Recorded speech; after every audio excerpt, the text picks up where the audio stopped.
What's good, wagering world? It's your boy Five Star in Vegas, broadcasting live from my home in beautiful Summerlin, Nevada. This is the wagering world. Shout out to everyone in the chat. I really appreciate you guys for waiting on me as I get these technical difficulties figured out. I'm not a guy who's used to doing this by myself. Usually I have uh, either Cino or Spread in here working everything for me, and I just talk about the game. But hey, man, I got to get to you guys and get out this information. Prayers up for my boy Spread. He's dealing with a family situation, man, and um, I really want everyone to send their prayers. You know, the show is nothing without Spread Stat. That's my guy. He's been with me since day one. We've been working together 5 years. He's a really good friend of mine. And I want everyone to keep him in their prayers as he deals with a family situation. We're hoping to get him back by Friday. But until then, you just got me in here one deep, like my homeboy Zero the Crooked. All right, man. We're not gonna waste any time at all. Let's get right into the show, man. Let's start off with the past, man. It's a lot to talk about. This show was called On the Under, and the reason it's called On the Under is because in week one of the NFL, we had a remarkable record of 12 wins and 3 losses on the under, man. All of the games seemed like they were going under. I don't know if it was because these teams are a little bit rusty from not as many preseason games, not a lot of live bullets firing, but we didn't see a lot of good NFL football, man. 11 of the 13 games stayed under the betting total on Sunday. And that's really weird. 8 games did not reach a combined score of 40 points.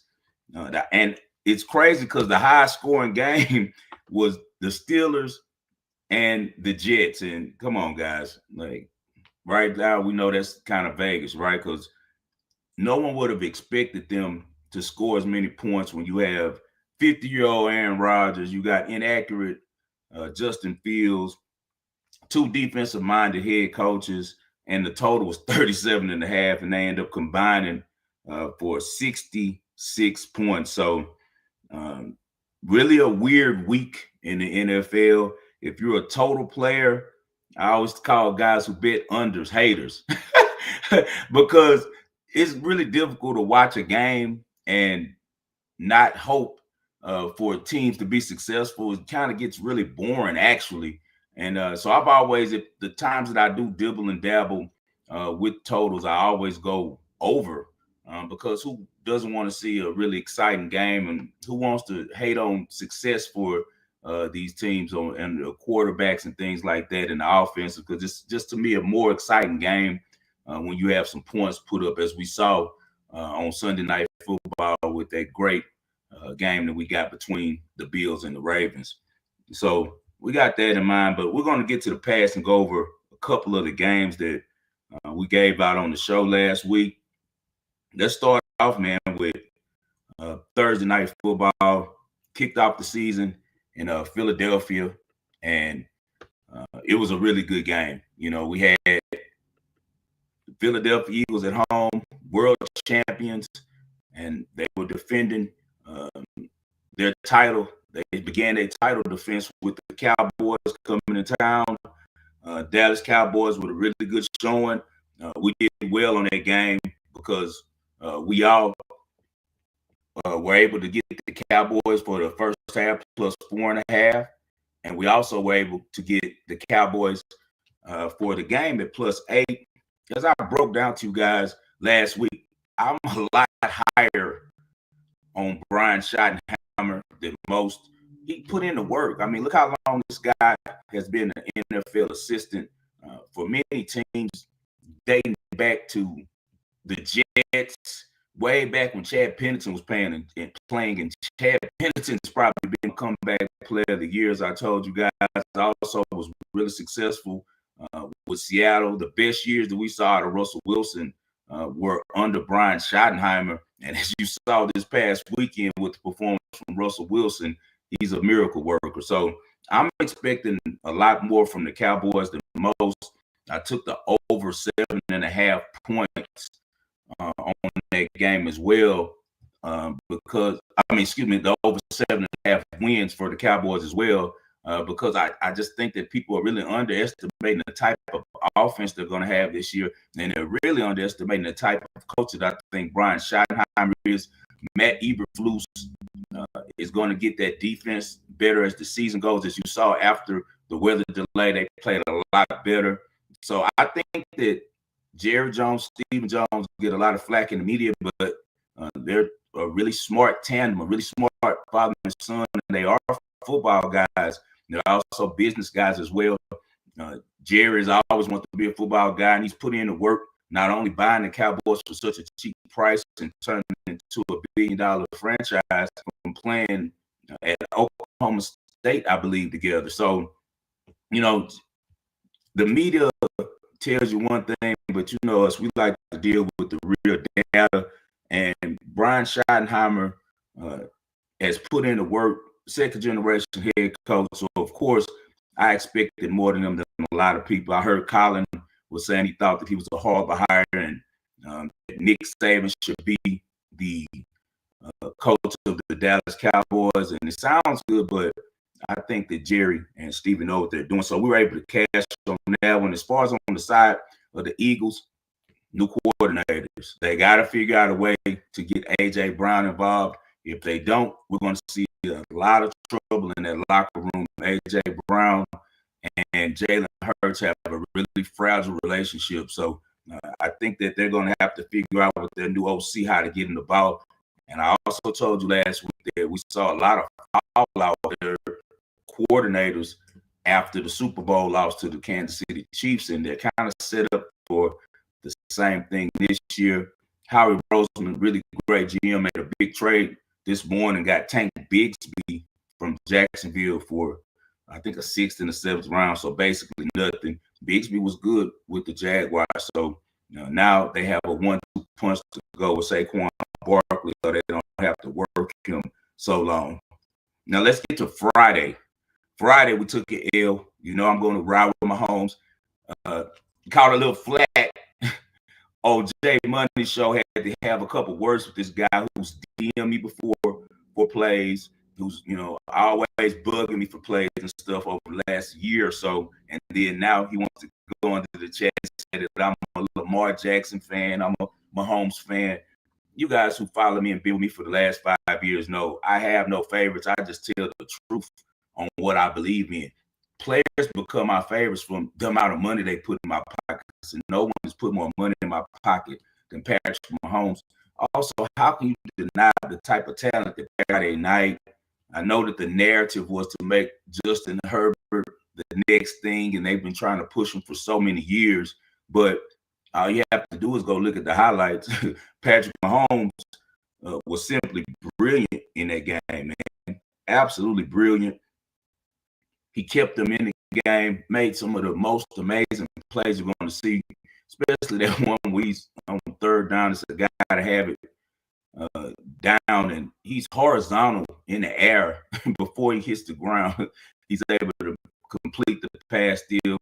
Another one, he's running out of bounds and throws a complete dime, maybe 50 yards down the field to Hollywood Brown. And Hollywood Brown, I don't know what he was doing. He should have scored a touchdown right there. But I just don't think that they're going to be able to go forward. Rashee Rice is coming back. And when he comes back, it's going to make a huge difference. Xavier Worthy gets hurt on the first possession, running into Travis Kelce. I don't know what the hell Travis Kelce was doing right there, but he knocks him out of the game with that one. He doesn't return. It's a really bad narrative around the NFL right now on Patrick Mahomes. I feel like they're treating him kind of like what Tiger Woods went through when he got close to catching Jack Nicholson. When he closer and closer to taking his mantle as the best player ever, he started catching all types of trouble from the media. And then suddenly he has the situation where he has the car accident leaving his home, and his career kind of goes down from that. They've been trying to catch Mahomes on stuff for his entire career. They got his brother. They can't get him. They're always on his wife, but him and his wife have been together since middle school, man. So it's nothing to find there. He's just a family guy that wants to play football. He's the most talented quarterback that we've seen at the position ever. You've never seen a guy be able to deliver in the clutch, bring championships, and then also with his playing style being so unique and being so special. He can do everything. He can think the game and he can play the game, and that's different. I know they want to dress up Justin Herbert and make you think that he's the best quarterback in the AFC West, and it's just really disrespectful, man. Let's talk about some of these narratives that they got on Mahomes. I got to bring it up because the guy said I was a Mahomes fan, and the only thing that I care about is winning. And Mahomes is a winner, and he's won us on the Wagering World a lot of money. If you guys are rocking with the Wagering World right now, hit that like button. I see 67 guys here live, so if you watch the show later, please hit the like button. I know it was a lot more here waiting earlier, but man, I was having some technical difficulties trying to get everything set up. They wanted me to go from Safari into doing it on Chrome, and I ended up having to download Chrome and go through a bunch of nonsense. But since 2018, the first year that Mahomes was the starter, the Chiefs defense gave up 405 yards per game. That's the worst of any team that season, but people tell you that he came into a ready-made machine. Another thing, Mahomes hasn't played a football game with his number one and number two wide receivers together since December 31st of 2023, when he had Rashee Rice and Marquise Valdes-Scantling. All right, so it's been 617 days since the Chiefs hit the field with their top two wide receivers, yet they still make it happen, because Mahomes in 2022 threw for 5,200 yards, 41 touchdowns, number one offense in the league.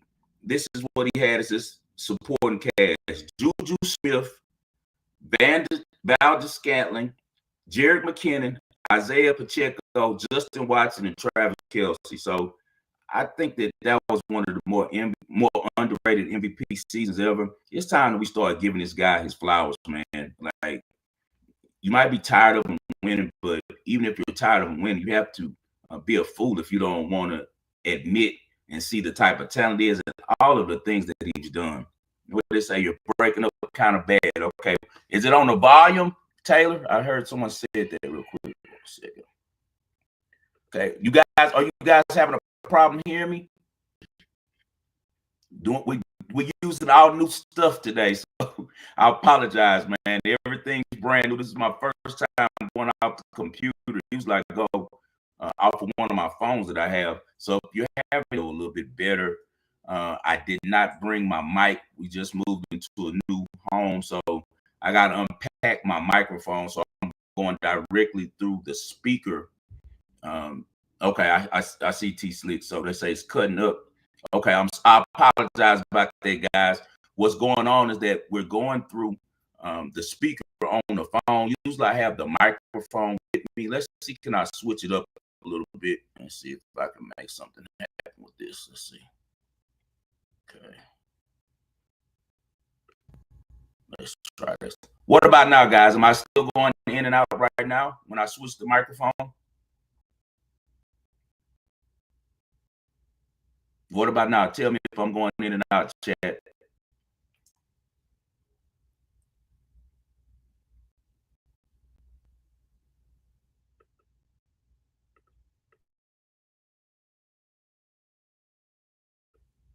Okay, what about now, guys? Is it still choppy? Is that better? I tried to make a couple of changes on it. I'll make sure that.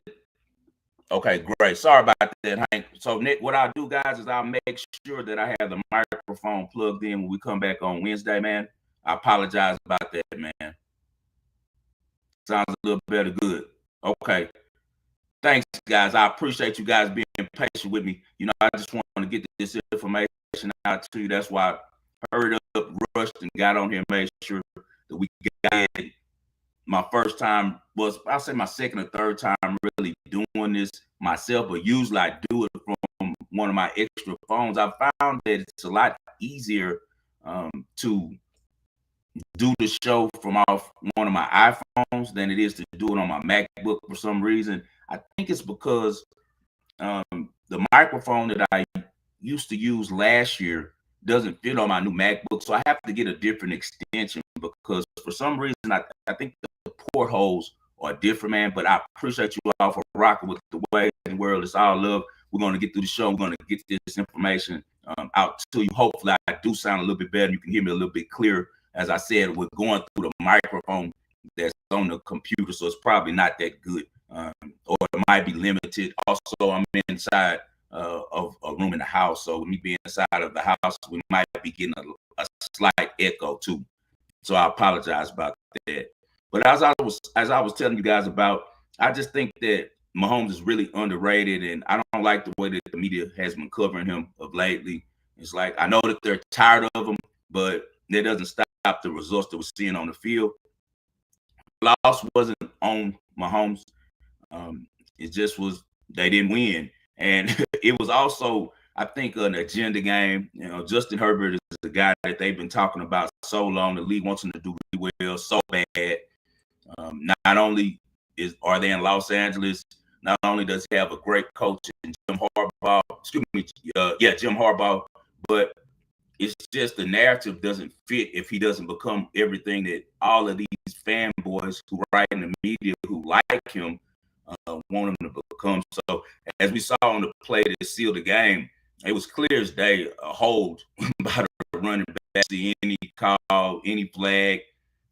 Also, it was a book game. I'm sure a lot of you guys bet the Chiefs with me, and I'm sure the public was on the Chiefs, and we know how that gets, man. Herbert did look good this game.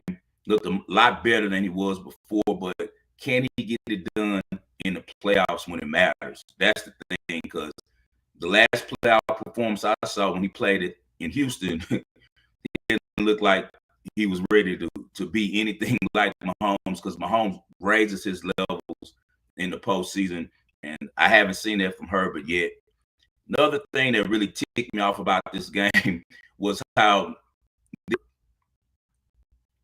trying to say that Mahomes, or maybe it was just the media, I heard from several people that when he ran over the cornerback on the sidelines, he was inbound. So I don't understand why some guys in the media are saying it was a cheap shot. I don't get it. He's inbounds. He's trying to get his team going. Because I feel like if Justin Herbert would have done the same thing, you would have heard them talking about, oh, he's a football player. What a great play. So just a lot of bad media right now out there on Mahomes. And me, I'm going to just tell the truth. And the truth is he's a really great player, as we've seen.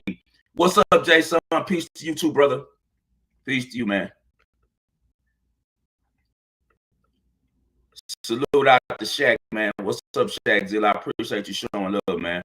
I said, this is a trial run. When I do it by myself, we'll have it more tighter tomorrow for sure. I'm going to come back and do my normal Wednesday show.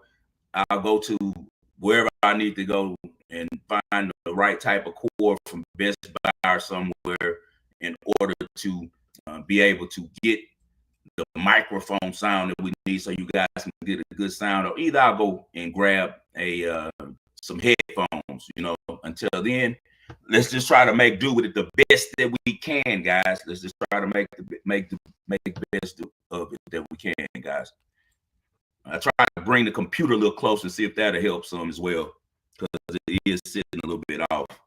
Okay, now, guys, let's get to the James Madison in Louisville. I gave out James Madison plus 14. We were able to cash on that. As I told you guys, Miller Mouse is not that dude. Miller Mouse is one of those guys that are really, really shaky, man. He's really, really shaky, man. This T-Slick. Auto cover. Hold on, T-Slick. Sorry about that. T-Slick, I don't cover that, man. I don't cover any boxing. I don't do boxing, man. That's what I don't do. I don't do boxing, T-Slick. Sorry about that, man. It's too much outside influences that are in boxing, T-Slick. So you won't see me ever making a bet on any boxing match. Cino does a little UFC. I personally don't.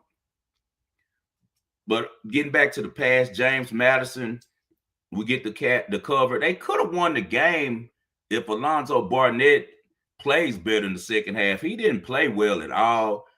They also had Matt Sluka, who's the kid from UNLV, that came over there. Remember, he lost his job at UNLV because he tried to demand more money after they were undefeated during the season. And it ends up where he has to leave the program. UNLV told him, get on down the road. They weren't paying him anything else. So he played a little bit better than Barnett did, but he's a runner only, man. Okay, good, Hank. I'm glad. Hopefully you guys can hear me better now. I tried to scoot in the computer some, man, so you guys could get a better. I don't know if it's just picking up some back noise or not, man, but I'm glad that it's clear now.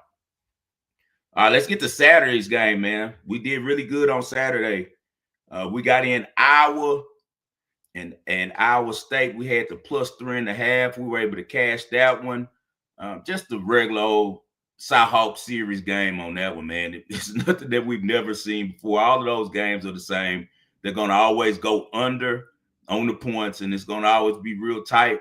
Iowa's defense keeps them in it. Mark Gronowski, that transferred in over from South Dakota State. A lot of success in FCS, but man, not as good really at all when it comes to playing against FBS teams, man. He's been horrible throwing the ball, and his athleticism hasn't translated. He doesn't look as dominant as he did in the FCS. So I was in the same position that Kirk Ferentz often is in without having a quarterback, and that's going to be the thing that slows them up and hurts them, man. Hey, that's guys. If I tell you money line, take the money line. If I tell you take the points, take the points. I was not going to win that game. It just wasn't happening. Iowa State is a much better team. The only reason the game was even close is just with Kirk Ferentz. He has a real ability to slow down Matt Campbell's offense, but you saw at the end, Rocco Beck gets it done. Really good game. First time in a long time, I want to say 7 years, that Iowa State wins in Ames. So that is a good program. We bet them often, and we're going to continue. Iowa start looking towards the unders on those games with them, man. I don't know how they're going to be able to ever get enough offense over there. All right, let's get to Baylor at SMU. We did the over 63.5. We cashed the over on that one. Real thriller. Kevin Jennings, you guys, if you've been with me on the Wagering Word for the last 5 years, you know I've been talking about Kevin Jennings since he was a freshman. I told you guys he was going to end up taking that job, and he did take that job. And he did a really, really good job on Saturday of putting up points. He was 10 out of 10 at one point against Baylor. Baylor storms back. Sawyer Robertson, a really good quarterback. Really weird team over there at Baylor, because you bring in Dave Aranda to be a defensive mind, and their defense sucks. It's horrible, man. So I knew that, and I knew that they were going to be able to score on SMU, and I had no doubt SMU was going to be able to score with Brett Lashley's offense. Ends up a heartbreaker for SMU. I was in the wind watching the game, and it was some guys who had their last ticket as SMU, man, and they were sick. You know, they did a morning parlay. That's why I don't do too many parlays, guys. You can do parlays for 1%, have a good time, but you have to hammer the straight plays, man. It's hard enough just to win one game. So trying to win parlays and all that, I never suggest a parlay unless, you know, you're doing a small amount on it, put some teams together. But to really be an earner betting sports, you're going to have to bet straight bets, man. So we were able to cash that double OT, and we get the over 63.5 on that one. We had a really good Saturday. It was just another, like I told you guys, it was going to be an old school Southwest Conference game. Michigan and Oklahoma. Michigan +4.5 does not get there. I'm not surprised it didn't, because when the game went off, it was way too much money on Michigan. And guys, you know how that goes. If it's overwhelming one side of the money, it's not going to work out well for you. It's rare that you find teams who can overcome the team, the spread, and the public being on their side as well. And Michigan just isn't ready yet. Bryce Underwood still has some work to do. I think that Sharon Moore was very, very conservative, but I mean that's Michigan's style of football. They're always going to be conservative, man. That's their style of football for years going back to Bo Schembechler. They've never had a wide open offense, so I don't expect them to all of a sudden now. But I think as they progress more with Underwood, I think that Sharon Moore will give him more opportunities in the pass game. Their defense kind of keeps it close, but who did I tell you guys about a couple weeks ago? John Mateer from Washington State. I told you he was a gamer. I told you he had a very good chance of winning the Heisman. He was a guy that we'd be betting on most of the year. This was a numbers play for me. When I got it, it was 5.5. But as I said, the public hammered it so bad and bet it down so low that I knew that it wasn't looking good before the game started. I was able to jump in live, get Michigan with, I think, plus 12.5, and ended up getting some of my money back. But overall, when I looked at that game, only thing that I could say is John Mateer is a hell of a player, and he's not through doing a lot of magic over there in Norman. I think that he's a guy who just needed an opportunity. And now he has an opportunity, and he's going to do really well with it. I also gave out on Jay Money's show. If you tuned in to me over there on Thursday, we did over 51 on Kansas and Missouri. Great shootout, great game, border war. The books were really tripping with that number, man. They get put out 51, and then they try to drop it to 49.5 to play some mind games with you guys. They knew that game was going to sell over. Because you got two really good quarterbacks over there. As I said, the transfer, Bo Prebula, who came over from Penn State, who really should have been Penn State's quarterback. I don't know why Drew Allers was chosen over him, but he goes to Missouri, does a really good job over there for them.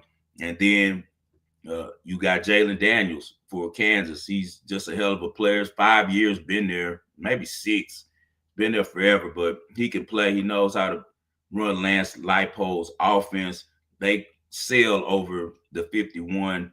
I'm glad that if you guys betted with me, that you didn't panic when it went down to 49.5. It was a bluff by the books to get people thinking that they're so smart and getting caught up in an easy over game. Another over that I gave out on J Money was 63.5 on the Arkansas and Arkansas State game. We already knew what was going to happen. Arkansas is a machine on offense this year. Arkansas State, I knew they would be able to put up a couple touchdowns, which is all they needed. Is we almost get there with the Razorbacks. They put up 55 points by themselves. Watch for Taylor Green. As I told you before, he reminds me of the homie VY. He's a Vince Young style type quarterback. He's a guy that I really believe has an opportunity to win the Heisman. He started out at Boise State. Now he's matured at Arkansas, and they've tailored that offense to him where he can be his best. You get a few more takes from week 2 that I saw. South Florida guys, you know, I love those guys in South Florida. You know, I'm big on their quarterback. I've been talking about him a while on the show as well. They show up. The defense for South Florida is really, really good. They got some real dogs over there in South Florida, and they're able to take that game from the Florida Gators. Billy Napier, maybe he should have stayed in Lafayette, you know, because he's on the hot seat for sure in Gainesville. They showed his record. I think it's 20-20 since he's been there in 40 games, and that's just not up to par. Just the same way that he didn't develop Anthony Richardson, who's a great college player and didn't get the right type of preparation for the pros or the right packages in college to be successful. I feel like he's doing the same thing with DJ Lagaway. I hope DJ Lagaway transfers, man. If I'm his pops, I get him up out of Florida, man. Because Napier's, I think he's a little bit over his head, man. He's a Sun Belt coach, and I don't think that he's ready for the SEC. But South Florida is shaking things up right now. When you look at the group of 5, they have to be the top dogs that I think are going to end up getting into the playoffs. Even if they lose this week, They're at Miami. It's going to be the biggest game on the CW since they started covering college football. So I don't think that even if they take an L this week, and who's to say that they will, because the way they've been playing, they can play with anybody. I think that when you look at the rest of their schedule, it's a very good chance that USF ends up getting to the college football playoffs, man. I think that they're that good. Another team to watch in the group of five is right here in Las Vegas, UNLV. Dan Mullen, who left Florida, ironically, and was fired and was a really good coach with a really good record. For some reason, they didn't keep him, though. And when they didn't keep him, guess what? UNLV has scooped him up after he does TV for a couple years, and he has those guys back rolling, man. And it's great that you said that, Oshana. I'm glad you brought it up. That was the next thing that I was going to talk about was Colorado. Coach Prime did something really smart, man. He came up with a game plan 2 days before they faced Delaware. He knowing that they're going to most likely win the game. So let's experiment. Let's see what we got. He gave the quarterback trio a pair of series each to see what they were going to do, and it ends up that the third string quarterback, Ryan Staub, is the best in the rotation, throws 2 touchdown passes in that 31-7 win against Delaware. He rose the hot hand after he got in. He saw what he was doing. You know, Prime left him in. I think he did a good job with that. Salter did his part. They had a 10-0 lead, but this is against lower competition. They're supposed to be ahead on this team. Salter is a dynamic athlete, man, but the problem with him, even going back to when he was at Liberty, he just doesn't see the field well. Like, he's just not good at passing downfield, man. And with the type of athletes that they have at Colorado, the type of playmakers they have, they need a quarterback like that, man. They need a quarterback like this kid played, who's going to distribute. And then stop after he hit the he hit that for Shador real quick, you know, and that was love. But I think if anything, you should see just how good Shador Sanders was to carry a team like that. Don't get me wrong, he had Travis Hunter, but outside of that, he didn't have much, you know. But the type of quarterback that he was, he could run that offense and he could get the ball to his playmakers. You always want a quarterback who can distribute, man, who can get it to guys for yards after the catch, hitting them on the run, stand within the system. That's kind of what's going to hurt Caleb Williams in Chicago. I don't think that he's going to be there long. This might be his last year because with Ben Johnson as the coach, he doesn't like guys that ad-lib. The reason he was so good with Jared Goff is because he's going to run the plays the way that he wants it ran. And I think the Coach Prime is a lot like that. He wants those plays ran the way that they're drawing them up. And Ryan Staub did that. Salter is one read. He sees if he doesn't, he takes out running. So I think that Caden Salter maybe ends up where they have some packages for him, some RPOs or something like that. But he should not be the quarterback because he misses too many guys. They need to get that ball to Sincere Brown, who's a really good receiver that's going to play on Sundays. That's with Colorado. And he can't get the ball if Salter is unable to complete passes. Also, they played Juju Lewis, Julian Lewis. He's only 17 years old. He's the future. So I think they go with Staub right now, and we'll see how he does this Friday. I'll break that down probably on Friday, maybe on Wednesday. We'll see when they come to Houston and play a tough Cougars defense, man. That defense for Houston is good, but I think Colorado can play with them, especially if they play Staub because man, I'm not too high on the kid from 290 who's quarterback in U of H now. That came over there from Texas A&M. He's all right, but he's nothing to, you know, write home about, man. J-Rock says he's seen something happen to Salters at Liberty. Yeah, he was betting on the games. That's what you saw. He was a point shaver, man. He's kind of like Young Ho Koo. You can't trust him, man. There's some guys that it sticks out to me immediately when they're working, man. And he's definitely one of those guys who I felt like was working. And I think in Colorado, he's having a little bit too much of good bud and too much snow, you know. So I wouldn't trust Salter. And I know Coach Prime, he's not going to allow one kid to define his legacy. So I definitely believe that he's going to ride with Staub, because Staub is a guy who's going to listen. The team's rallying around him, and most of all, they can run their playbook, man. They want to run the offense where they're spreading the ball around and getting it to their guys in space. Illinois is legit. I told you guys about Luke Ottmeyer last year when he transferred from Ole Miss. I told you that he could play and that he would probably be a Sunday quarterback. He shows it once again. Illinois goes for 296 and 3 touchdowns. Illinois is really coached well. Brett Bielema, who came over from Wisconsin, they end up dominating Duke. Duke has an awesome quarterback. I really like Darren Mincer. Was good at Tulane, real accurate, real smooth.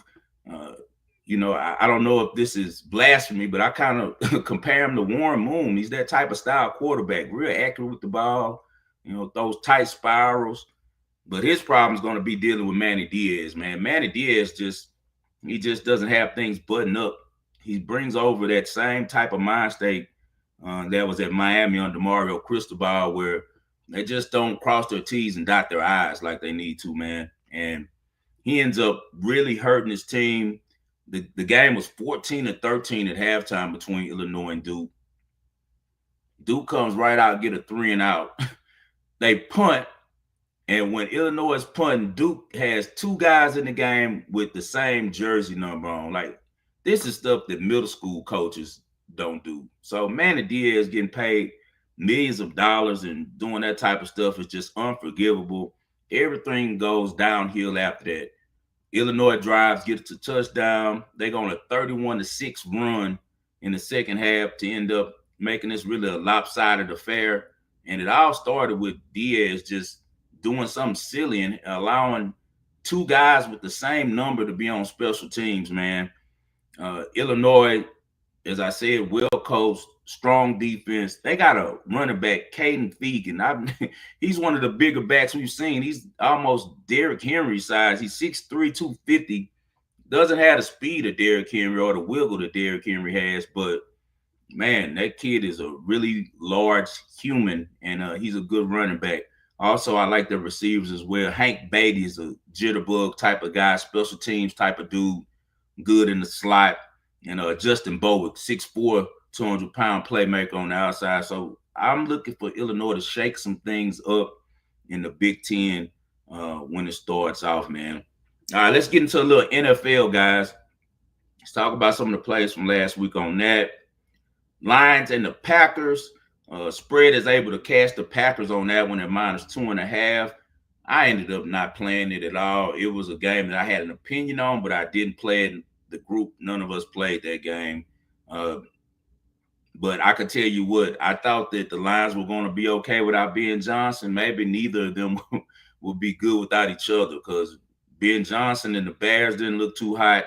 And you know that the Lions looked horrible, man. Only 13 points. They averaged 33.2 points per game last year. They don't even reach the end zone until the final minute against Green Bay. I know Green Bay has defense, but their defense isn't that good, guys. So let's see if the Lions can bounce back next week. One thing to keep in mind, public money. It was 90% of the money was on the Lions. The Packers win their 13th consecutive home opener as well, though. So even though it was a lot of money on the Lions, Green Bay is always good in home openers. Matt LaFleur continues to develop Jordan Love. We'll see if the receivers can catch some passes this season, because they had a really low success rate last year. Got the Steelers and the Jets. We told you Steelers money line. We were on the Steelers. I told you I wasn't laying points, only money line. Just that 3 was something I had to be cautious of. It was a funny number, and they end up making it where it lands right on the 2. So if you did the money line with me, then you were able to cash on Pittsburgh.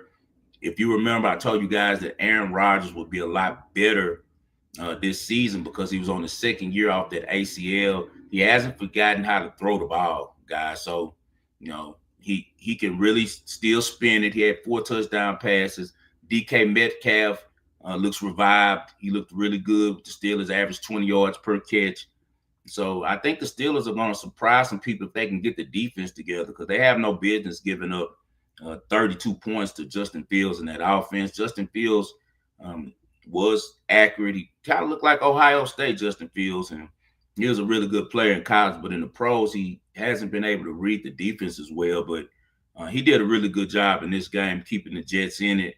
His connection with Garrett Wilson is still there. It translates from Ohio State to the pros. 7 receptions, 95 yards, 1 touchdown there for Garrett Wilson.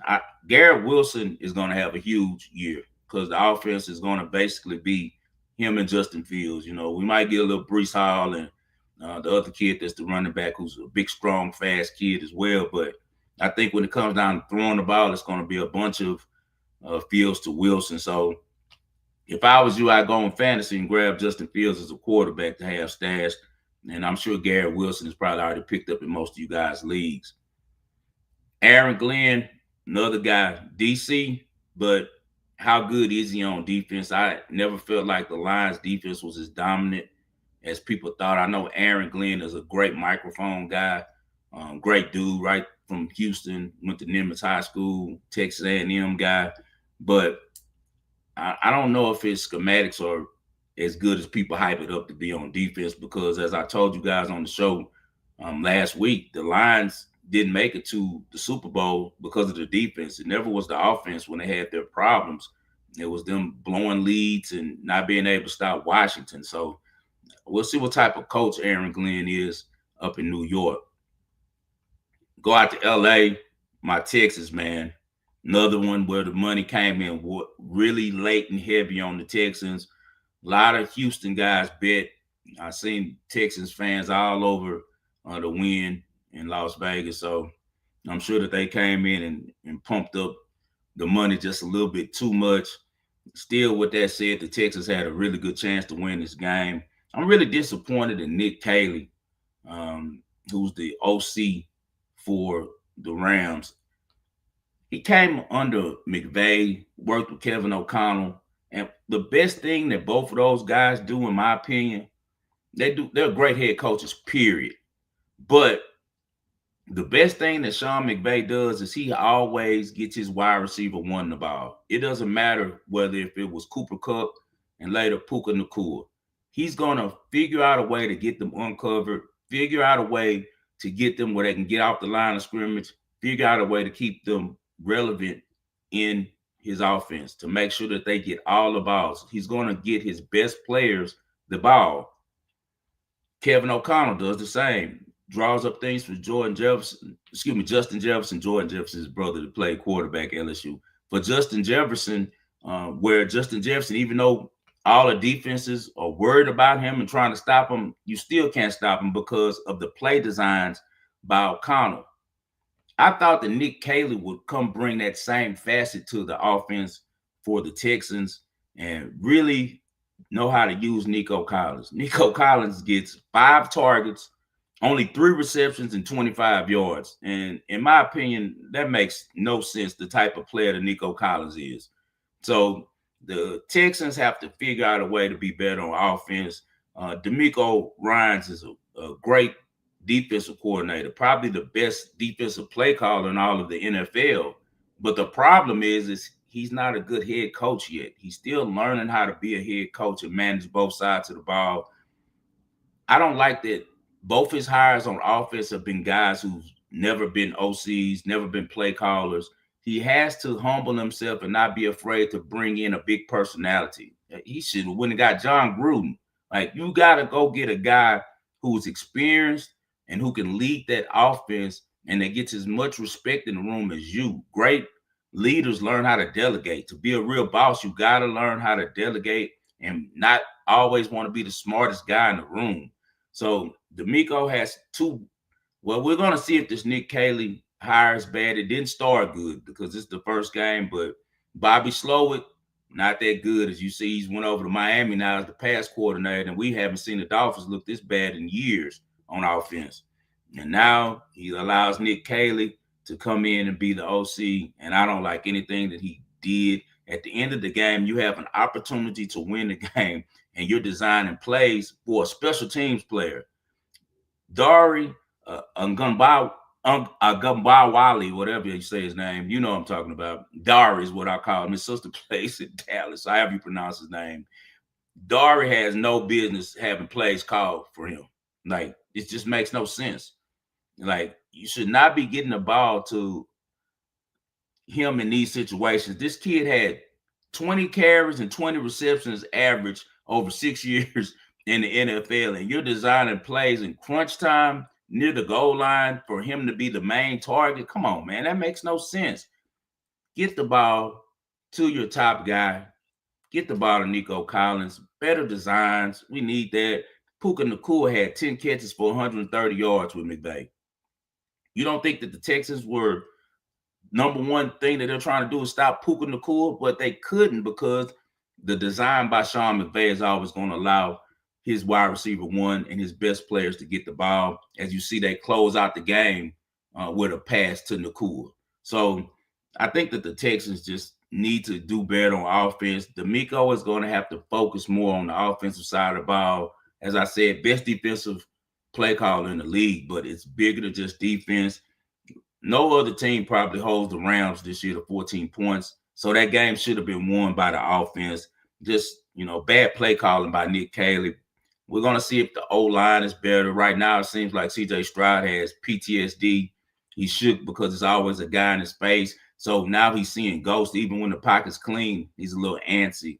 They're going to have to fix some things with the Texans because they will not have Joe Mixon. And he was the guy that made that offense really good last year because he was all reliable. And now with the injury that he had, who do you feed? Because Nick Chubb, he did all right, but he's obviously not the same Nick Chubb that he was in Cleveland. Great defense, again, by the Texans. Their linebackers were unbelievable. Henry Tuatu, he was a headhunter, man. He he hit Devontae Adams so hard I thought he was finished, and then he bust Puka Nacua's whole forehead open from a helmet to helmet hit. So he was laying hammer. Azeez Al-Shahir, you know what type of guy he is and what type of intensity that he brings to that Texas defense. And not only is he intense, he's a smart player as well, as far as knowing where everyone should be on the defensive side of the ball. So we had a really good week, as usual, on the Wagering World, on our plays and our free plays that I gave out. Let's field some questions right now. I'm going to go here and see if I can answer some of you guys' questions. Let's see what we got here. Let's shoot out some questions, okay?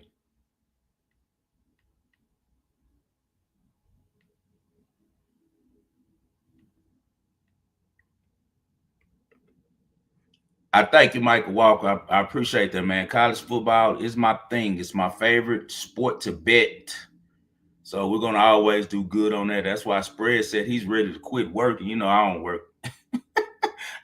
I haven't had a job since I was like 16. The only thing that I do is bet sports. And Spread said he's going to have to stop working. He was doing it for the benefits at first, but he says college football season, he's going to have to stop working because it's just a waste of time. We make so much money here on the Wagering World.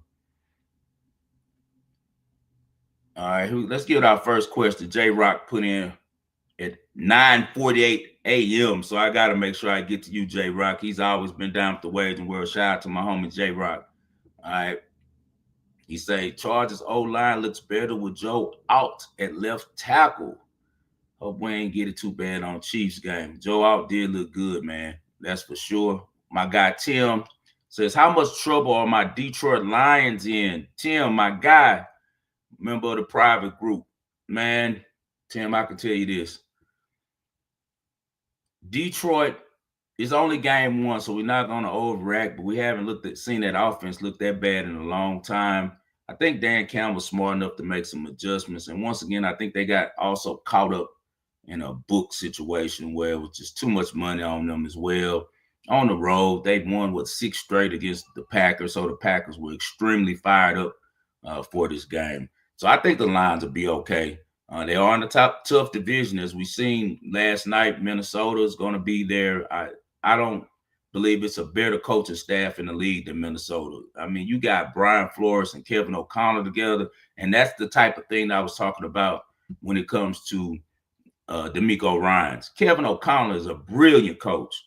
He still had enough sense about himself to say, let me go get someone on defense because I don't know defense. I'm an offensive coach. Let me get someone who's a big personality, who can control that side of the ball and get respected like a head coach. He goes and gets Brian Flores, and the Vikings have been contenders ever since. And they have an extremely bright future over there. You guys know I was high on J.J. McCarthy just because he's a winner, man. He's a winner. He won in high school at IMG. He won in college at Michigan. He's been blessed to have two really good coaches. He goes from Jim Harbaugh to Kevin O'Connell.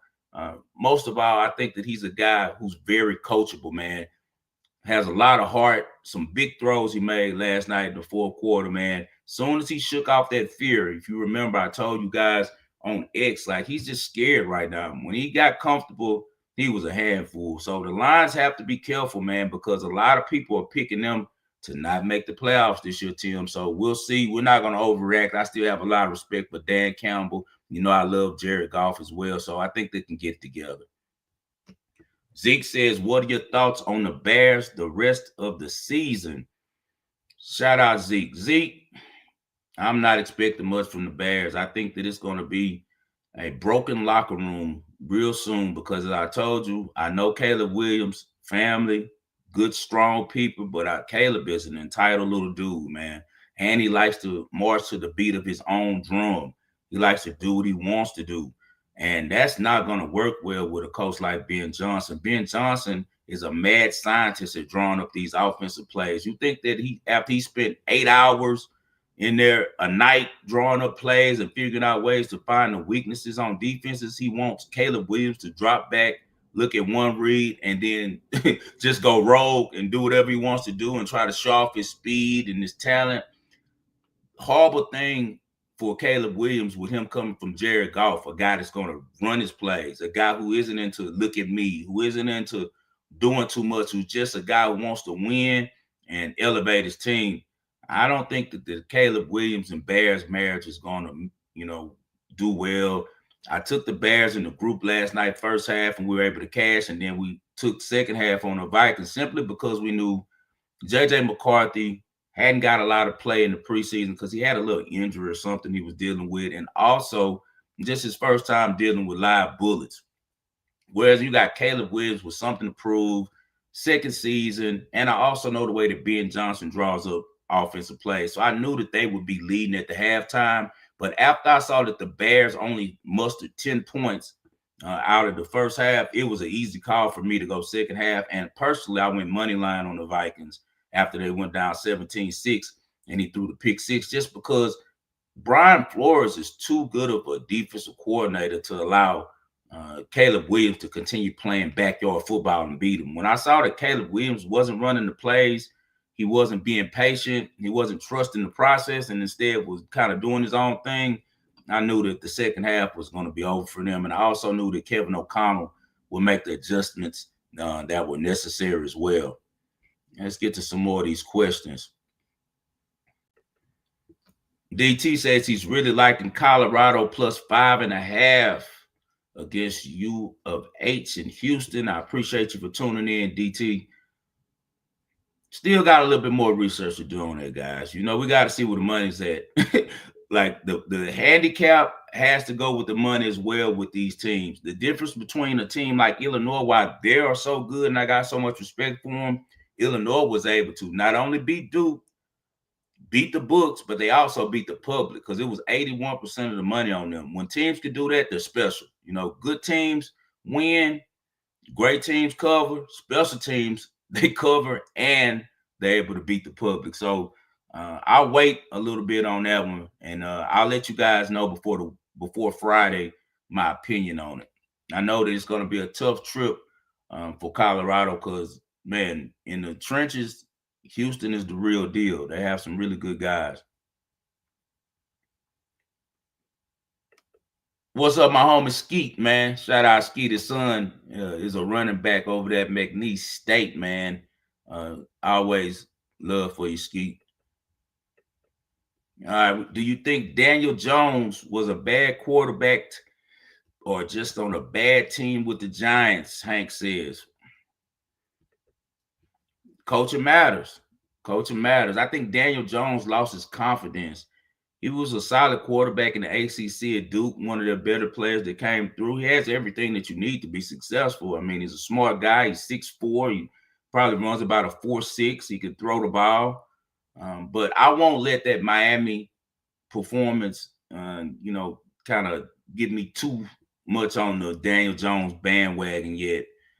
He's showed that when he gets hit and things get a little tough, that sometimes he can get a little afraid, man. So we'll see if he's able to keep his pulse. It's easy to do it when you're ahead. The toughest thing, the thing that makes it hard, is when everything's against you. Can he drive the team down to win a game when it matters? Quarterbacks boil down to these things. How do you play on third and long when everyone knows you're about to throw the ball? I don't think Daniel Jones plays good in those situations. Can you go get points before the half? I don't think Daniel Jones does that consistently. He didn't, at least at the Giants. Can you win the game? If your team needs you to get them home, and whether it's a one-score possession game or finish the game, can you do what it takes to either keep the ball to finish the game, or can you go get that field goal or that touchdown that you need in order to put your team in a position to win the game? And as I said, Daniel Jones hasn't shown me any of those things, but we'll see. Get a couple more questions. Q says, what tools do you use to find out how much money is on these games? That is something that I benefit from living in Las Vegas, so I'll just leave it at that. The app information that you get, if you notice, go check on Action Network, and then go check on MGM, then go check a third party, whatever it may be. The numbers are always different. And like, you're not going to get a concrete number on these apps, even when you're paying for it. You have to have inside information on that type of stuff, Q. So it's something that you have to be a guy that's been doing it a long time. J Rock. I like that one. Nothing to do with ball, but I want to hear your top 5 music artists. You guys know I love music. So my top 5 music artists right now, always my guy Currency. Shout out Spitter. Shout out my boy Musa, who's his manager. Larry June. I just like the positivity in his music. I'm an old head, man. So I like guys like Nas. I like lyrical guys, man. I like Nas. I was a huge Pimp C fan. That was my boy too. Shout out Chad, rest in peace. He was good friends with my little brother Money Making Mitch, rest in peace. So I got some crazy stories about those two running around together. Who else? Top 5.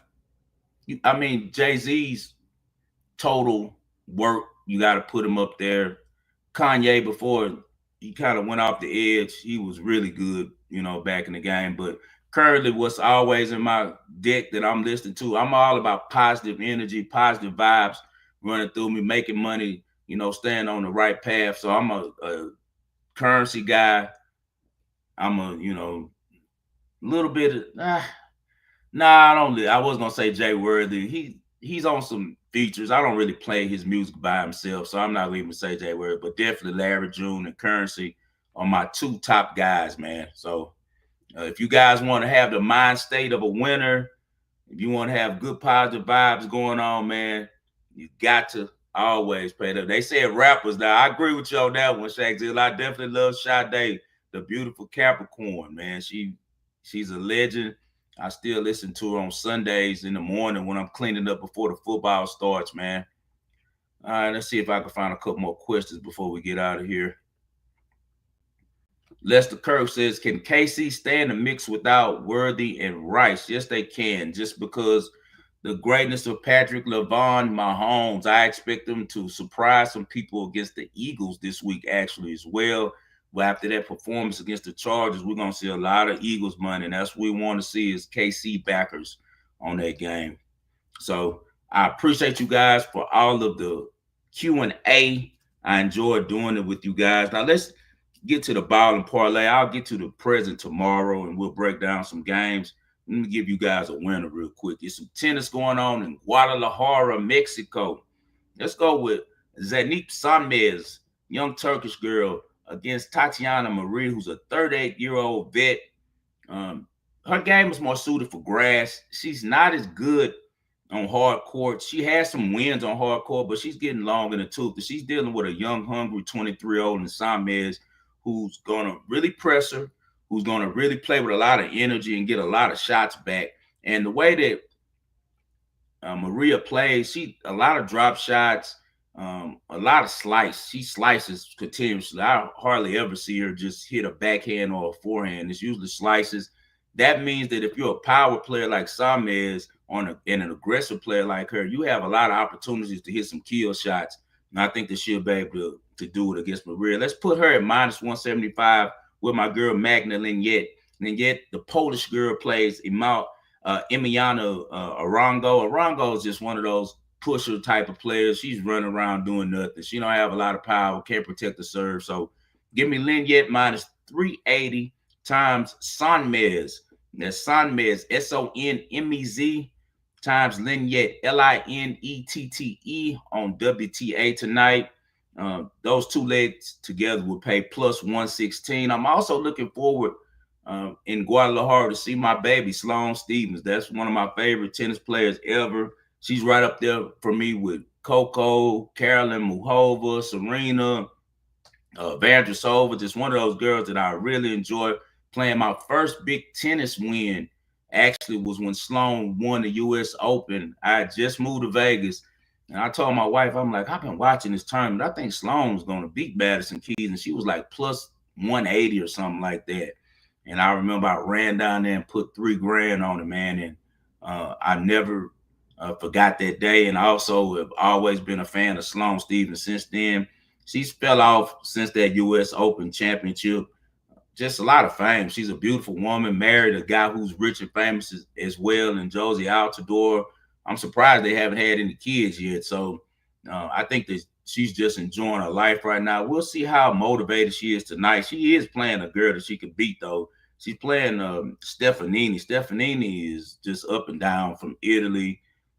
She loses on a regular to unknowns, and then she'll have an upset every now and again if it's someone who didn't come to play that day, man. So I think that Sloane can beat her if she has gotten her game together, if her and her coach have got her back on her level. But right now she's ranked 1,055 in the world, has lost 10 straight matches, but she was out 6 months with a foot injury. So hopefully she's healthy now, man. And with her being healthy, just a player, Sloane is a much better player than Stefanini. And she's getting +175. I'll see how she's looking early. If she looks like she has a form, then I'll definitely be playing Sloane. But that's not an official play. It's one to watch guys live and make a decision from.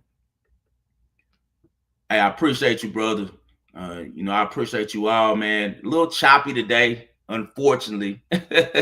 But it's a little choppy today, but we'll have it together more as I get used to sometimes having to do these shows by myself. 90% of the time I'm going to have Spread with me. Sino's going to pop in and out, because he's busy on the move doing what young kids do, and he's trying to build his brand as well.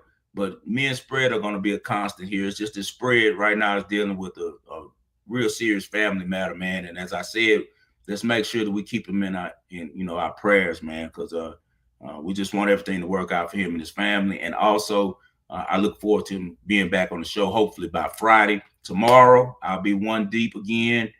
I'll try to get this sound together. You guys tell me real quick in the comments. Does it sound better now that I changed the mic? I changed the mic setting on the computer. Let me know in the comments if you don't mind, if it sounds a little bit better. If you guys are watching live, I appreciate you so much for spending your time. Okay, thank you, brother. I appreciate you guys for spending your time with me. As I said, it won't be as choppy next time. We're getting it together. But the main thing is to get the information across to you guys. So hopefully you got the ball and parlay. That's Sonmez times Lynette for +116. Anytime that we can get some plus money, we're going to take it, man. And we got something tonight on tennis. As always, I dedicate this show to the greatest Houston sports fan I know. That's my father, John H. Lindsay. You guys hit that like button. Go to YouTube if you're watching live and hit that like button for me, man. We need you guys to help me with the algorithm. As I said, I do this for only one reason only. I do it for people like the young lady that hit me yesterday. It was a young lady that DM'd me and said that, she was able to pay for some school supplies for some of her students that she teaches from some of the plays from the wagering world. Ran into a guy at, hopefully he's in the chat right now. Ran into a guy, was at the PT's. It's a little local bar where you load your book. I was running there to bet a quick $1,000 on the first half on the Bears, and he noticed me, and he told me he appreciated the time that I gave. And I do it for guys like that. It's not that many hecklers, but every now and then, guys, it's someone who says something to me on X, or whether it might be on YouTube, and it kind of gets me upset because people who personally know me, it's a few guys in the chat that do know that I don't have to do this, man. Like I'm well off. I've had a great life. I've earned money my whole life, man. I didn't just start making money. I've always been on. Since I was 18 years old, I've been getting to money. And I've been a successful sports builder for the last 10 years, man. And I don't lose. Like, end of the day, I don't lose, man. I win enough, and I know when to bet big. Well, I'm up. I don't have to do this show, man. I don't have to spend my time coming in here. My wife just pulled up from going to the store. We could be somewhere having lunch right now. But I do this for people like that young lady, people like the guys who in this chat right now who are just looking for some pure information that you're not going to get from the major network. Someone who's going to keep it real with you, going to give you another side of the narrative, because they always are pushing narratives in the media. It's a lot of innate bias. It's a lot of BS. They tell you things to try to form your opinions on things that aren't facts. They're things that they want to be facts because they're fans of those players.